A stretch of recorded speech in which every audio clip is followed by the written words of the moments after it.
বন্ধুরা, এখন আমরা ইফ ফাংশনের দ্বিতীয় পার্ট নিয়ে আলোচনা করব। এক্ষেত্রে আমাদের মূলত হিসাবটা হবে ক্রেডিট রেটিং নিয়ে। আমাদের যে স্ট্যান্ডার্ডটা দেওয়া হয়েছে স্যার দিচ্ছে সেটা হচ্ছে যে ক্রেডিট রেটিং 6, অর্থাৎ যদি ছয়ের চেয়ে কম হয় তাহলে আমাদের যেটা লিখতে হবে সেটা হচ্ছে নো ক্রেডিট, আর ছয়ের চেয়ে যদি বেশি হয় অথবা ছয়ের সমান হয় তাহলে এক্সটেন্ড ক্রেডিট। প্রথমে আমরা B2 সিলেক্ট করব, ইকুয়ালস দিয়ে ইফ, তারপর B2 সিলেক্ট করব। ইফ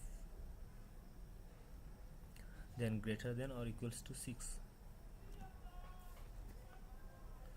যদি 6-এর সমান হয় বা 6-এর চেয়ে বেশি হয় তাহলে এক্সটেন্ড ক্রেডিট কোটেশনের মধ্যে লিখব।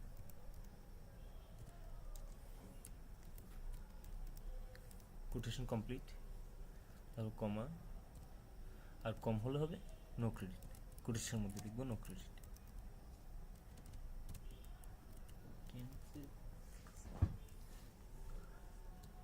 হ্যাঁ, তারপর এন্টার।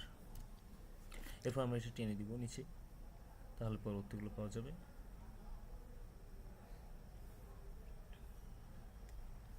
এটাই এটাই হলো আমাদের ক্রেডিটিংয়ের পার্ট। আশা করি সবাই উপকৃত হবেন।